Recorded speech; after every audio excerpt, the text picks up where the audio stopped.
नमस्कार, मैं अर्चना शर्मा चढ़ती कला टाइम टीवी देख रहे सभी दर्शकों का स्वागत करती हूं। आप देख रहे हैं हरियाणा के विशेष समाचार।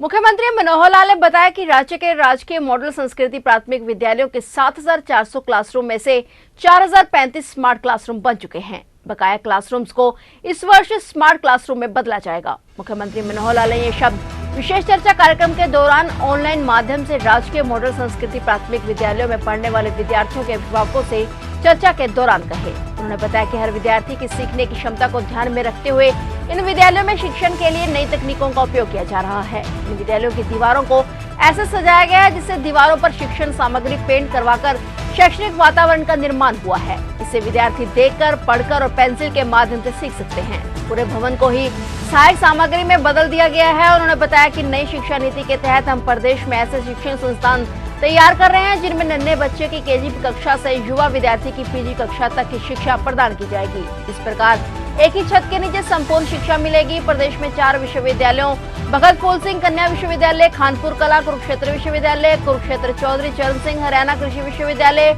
हिसार और महर्षि दयानंद विश्वविद्यालय, रोहतक में केजी से पीजी स्कीम के तहत दाखिले किए गए हैं। मुख्यमंत्री ने अभिभावकों से आह्वान किया कि बच्चा जिस क्षेत्र में निपुण है उसी में आगे बढ़ने के लिए प्रेरित करें। आगे चलकर बच्चा क्या बने इसका निर्णय उसे स्वयं लेने दें। उसका करियर बनाने में अपना पूर्ण सहयोग दें। बच्चे की पसंद व अभिरुचियों को निखारने में मदद करें। बच्चों के सर्वांगीण विकास के लिए 3S यानी कि स्टडी, स्पोर्ट्स और स्क्रीन के समय में संतुलन बनाए रखें और इसके साथ ही वे खेल के लिए भी समय निकालें। मोबाइल फोन और इंटरनेट के आने से बच्चे पर जरूरत से ज्यादा समय व्यतीत कर रहे हैं। उनकी इस आदत पर अंकुश लगाएं। उन्होंने बच्चों के माँ बाप को महाराज शिवाजी जैसे महापुरुषों की प्रेरणादायक कहानी सुनाने के लिए प्रेरित किया। मुख्यमंत्री ने इस अवसर पर कहा कि हमने विद्यालयों का विस्तार किया और आज इनकी संख्या बढ़कर 1,419 हो गई है। इन विद्यालयों में 3 लाख से अधिक विद्यार्थी शिक्षा ग्रहण कर रहे हैं। यह इस बात को साबित करता है कि ये विद्यालय इस समय प्राइवेट विद्यालयों के साथ कड़ी प्रतिस्पर्धा कर रहे हैं। सीएम ने बताया कि जिन विद्यार्थियों के अभिभावकों की वार्षिक आय 1,80,000 रुपए तक है उनके लिए मॉडल संस्कृत स्कूलों में शिक्षा निःशुल्क है।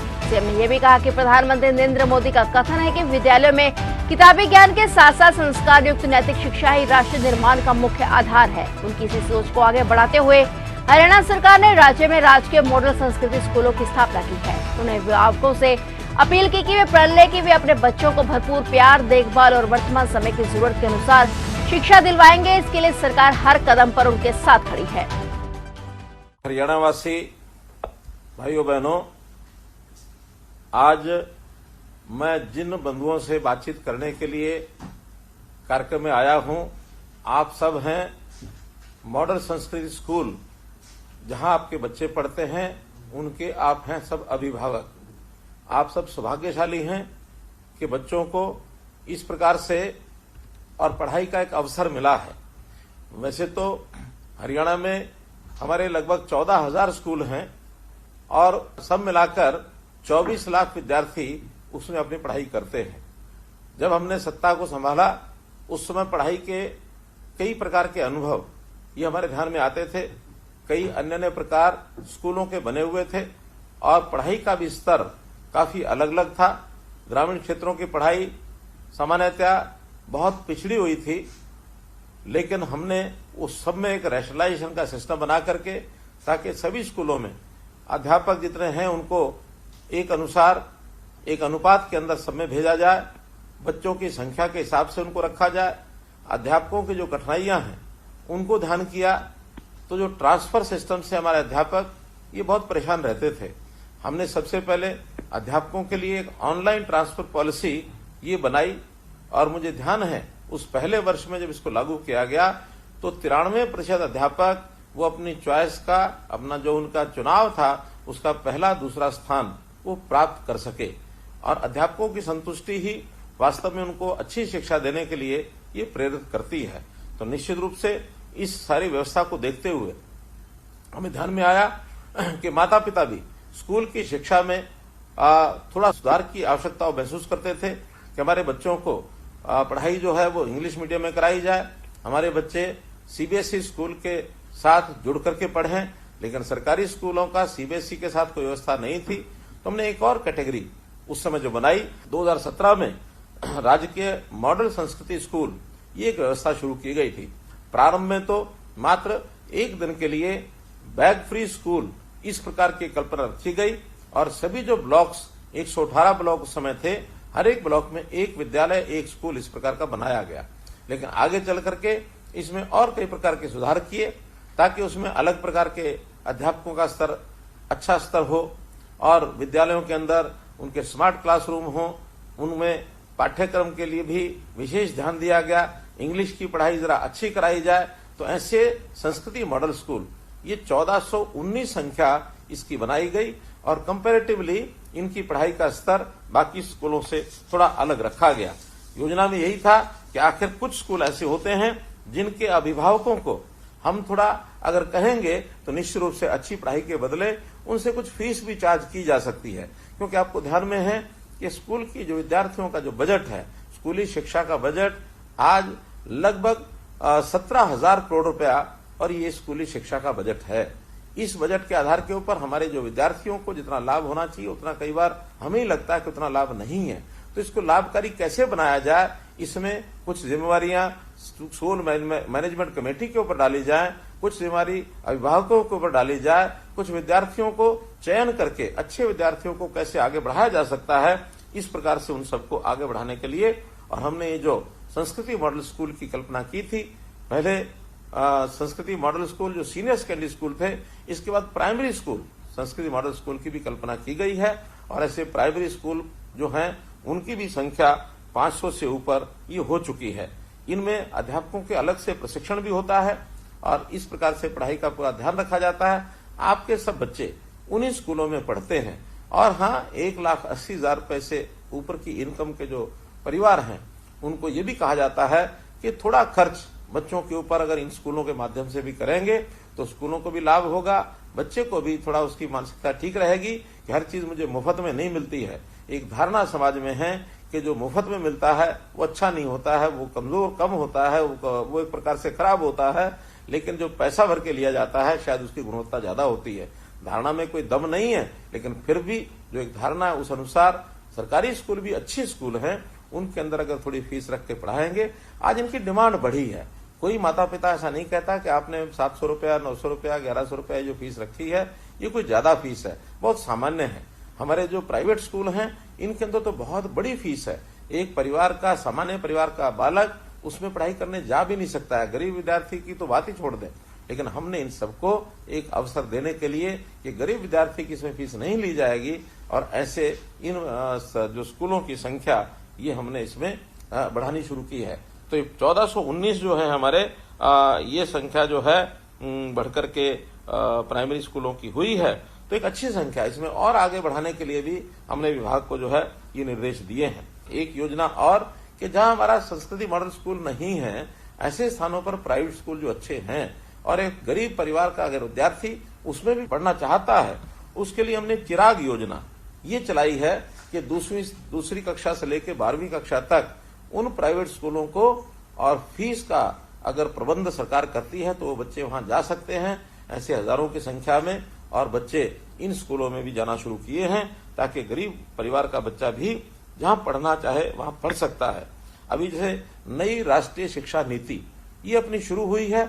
इस राष्ट्रीय शिक्षा नीति में प्रधानमंत्री जी ने आग्रह किया है कि हमारी शिक्षा के साथ साथ बच्चे का सर्वांगीण विकास होना चाहिए, बच्चा किस प्रकार से आगे रोजगार प्राप्त करेगा उस ओर भी हमको बढ़ना चाहिए। तो ऐसे सब स्कूलों के अंदर इन बातों का ध्यान रखा गया है कि बच्चों के संस्कार अच्छे कैसे मिलते हैं। केवल पढ़ना लिखना ही पर्याप्त नहीं है, लेकिन अच्छे संस्कार अगर बच्चे में आते हैं तो आगे चल करके जो बच्चा है वो एक अच्छा नागरिक, देश का नागरिक, समाज का एक अच्छा नागरिक यदि बनता है तो उसका लाभ अपने देश को भी है, अपने समाज को भी है।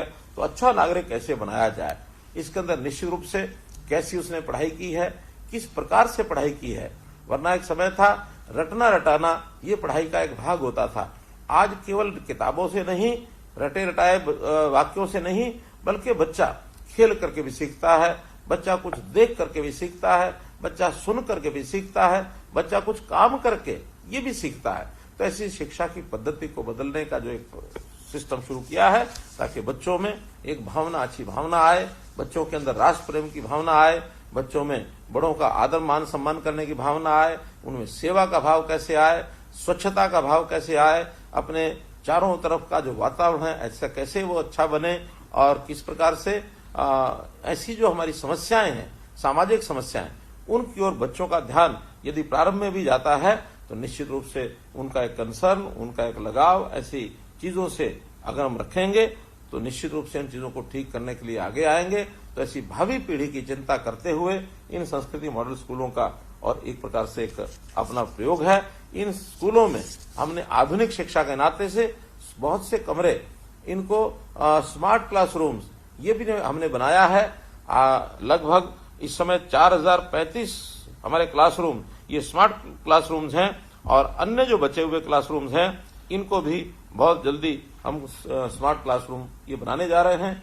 हमने 10वीं, 11वीं, 12वीं के बच्चों को टेबलेट्स भी दिए हैं ताकि आज आधुनिक पढ़ाई के नाते से वो किस प्रकार से और ऑनलाइन शिक्षा को कैसे ग्रहण कर सकते हैं, घर में बैठ करके भी कैसे उनका लाभ उठा सकते हैं।